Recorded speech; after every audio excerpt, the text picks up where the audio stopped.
வணக்கம் நண்பர்களே. இன்றைக்கி வந்து தமிழ் சமையல் ஐஎம் காட்டுப்புனை குக்கிங்லேருந்து ஒரு அருமையான மோர் குழம்பு எப்படி பண்ணுறதுன்னு பார்க்க போகிறோம். இதுக்கு ரொம்ப பெரிய இன்க்ரீடியன்ஸ் எல்லாம் தேவையில்லை.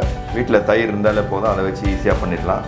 ஒரு எமர்ஜென்சி குழம்பு மாதிரி கூட வச்சுக்கலாம். வெஜிடபிள் எதுவும் இல்லை அப்படின்னா இதை நம்ம வந்து மோர் குழம்பு வச்சுட்டு சாப்பிட்றலாம். நம்ம ஒரு பொரியல் மட்டும் பண்ணிவிட்டு இதுக்கு தேவையான இன்க்ரீடியன்ஸ் வந்து ஒரு 500 ml தயிர், அதுக்கப்புறம் ஒரு கப்பு தண்ணி, இஞ்சி ஒரு சின்ன பீஸு, ஒரு 5-6 பச்சை மிளகாய், சீரகம், கருவேப்பிலை, இந்த 1 ஸ்பூன் சீரகம் வச்சுருக்கோம். இதெல்லாம் வந்து நம்ம தேங்காவோடு அரைக்கிறதுக்கு யூஸ் பண்ண போகிறோம்.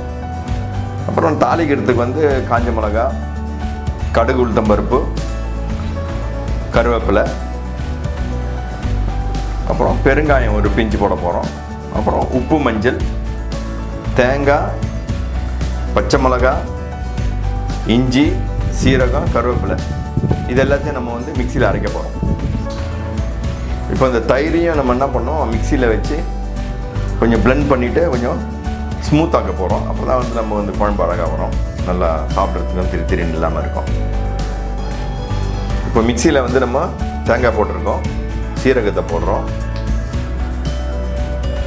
இஞ்சி போடுறோம், பச்சை மிளகாய், கருவேப்பிலை எல்லாத்தையும் போட்டு இப்போ அரைக்க போகிறோம். தண்ணியும் கொஞ்சோண்டு ஊற்றுறோம். ஸோ மிக்சியில் இந்த மாதிரி அரைச்சிட்டோம்.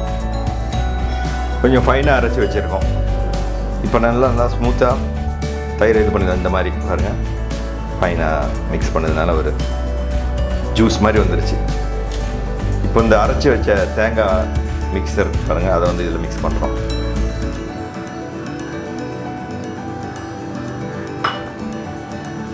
இப்போ நல்லா இதை வந்து மிக்ஸ் பண்ணிக்கணும் ஃபுல்லாக.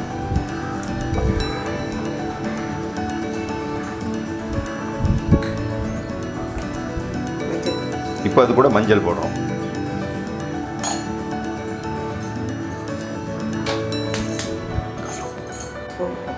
இப்போ கல் உப்பு போடுறோம். அதில்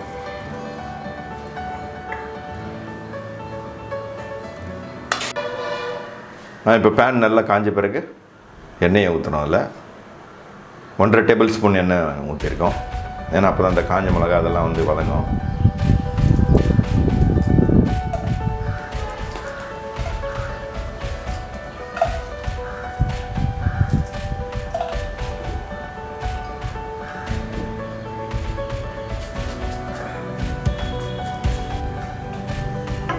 இப்போ காஞ்ச மிளகா வதக்குறோம்.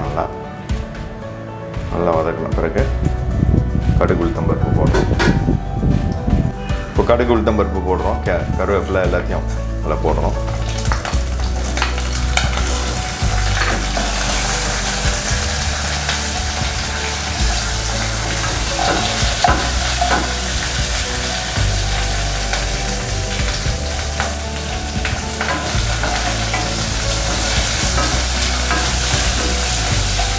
இப்போ சீரகம் 1/2 டீஸ்பூன் போடுறோம். இதுலேயும் அரைக்கும் போது கொஞ்சம் போட்டோம், இதுலேயும் கொஞ்சம் போடுறோம். பெருங்காயம் போடுறோம்.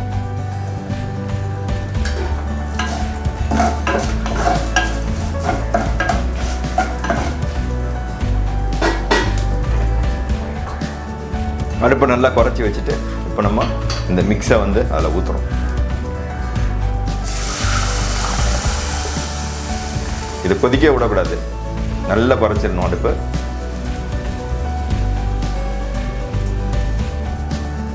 ஆஃப் பண்ணிட வேண்டியதான் அடுப்பு. இப்போ வந்து நம்ம ரெடி ஆயிடுச்சு. இதை ஒரு பவுலில் ட்ரான்ஸ்ஃபர் பண்ணிடலாம். ரொம்ப சிம்பிள். நம்ம குக்கிங் டைம் ரொம்ப கம்மி தான், ஏன்னா ரொம்பலாம் கொதிக்கலாம் வைக்க போடலாம். மிக்ஸை ஊற்றின உடனே இறக்கிடுறோம் நம்ம.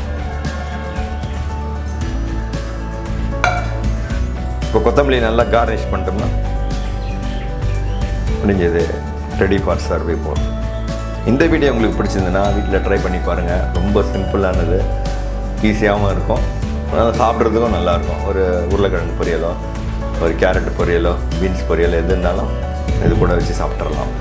So simple dish, easy to make. Try பண்ணி பாருங்கள். இந்த வீடியோ பிடிச்சிருந்துன்னா ஷேர் பண்ணுங்கள், லைக் போடுங்க, கமெண்ட்ஸை போடுங்க. Thank you very much. Subscribe to our channel for more videos. Thank you very much.